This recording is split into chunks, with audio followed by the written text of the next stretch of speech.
आज हम फ्रिक्शन को क्लियरली समझेंगे। पहले फ्रिक्शन का मीनिंग, फिर उसके कॉजेस और फाइनली स्टैटिक, स्लाइडिंग और रोलिंग फ्रिक्शन को एग्जांपल्स के साथ डिफरेंशिएट करेंगे। Let's use a simple diagram to make the relationship easier to see. इससे फोर्सेस और फ्रिक्शन का डायरेक्शन इजी हो जाएगा। फ्रिक्शन का सिंपल आइडिया ये है कि जब दो सरफेसेस कांटेक्ट में होते हैं और उनके बीच रिलेटिव मोशन होता है या होने की टेंडेंसी होती है, तो एक फोर्स उस मोशन को अपोज करती है। ये अपोज करना इम्पोर्टेंट है क्योंकि इसी वजह से हम वॉक कर पाते हैं और ऑब्जेक्ट्स इजीली स्लिप नहीं करते हैं। अब क्वेश्चन आता है, फ्रिक्शन होती क्यों है? रियल सरफेसेस परफेक्टली स्मूथ नहीं होती। माइक्रोस्कोप से देखो तो टाइनी बम्प्स एंड पिट्स मिलते हैं।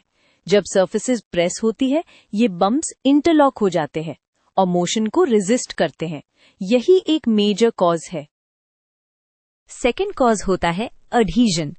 कॉन्टैक्ट पॉइंट्स पर मॉलिक्यूल्स थोड़ा अट्रैक्ट करते हैं, जैसे माइक्रो लेवल स्टिकिंग।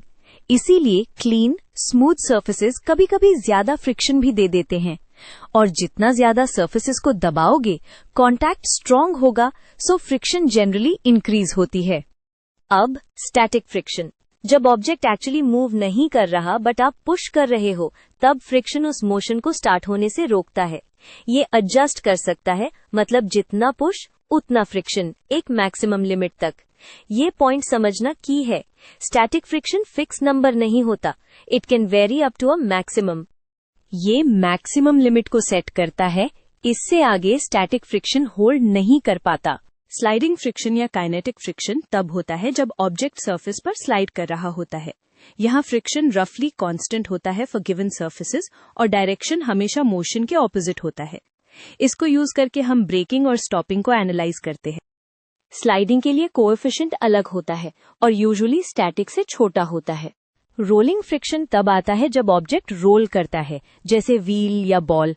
रोलिंग में स्लाइडिंग वाला रबिंग कम होता है, इसलिए rolling friction generally sliding friction से मच स्मॉलर होता है।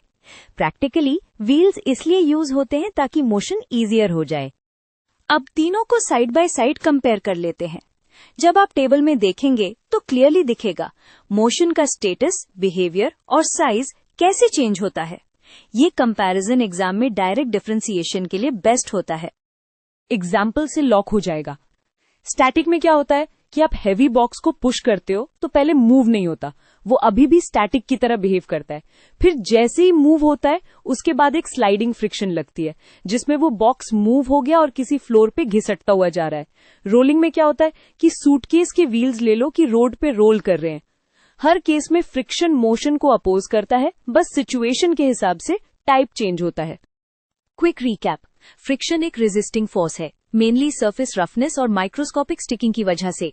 स्टैटिक मोशन स्टार्ट होने से रोकता है, स्लाइडिंग मोशन के ड्यूरिंग अपोज करता है और रोलिंग में रेजिस्टेंस सबसे कम होता है।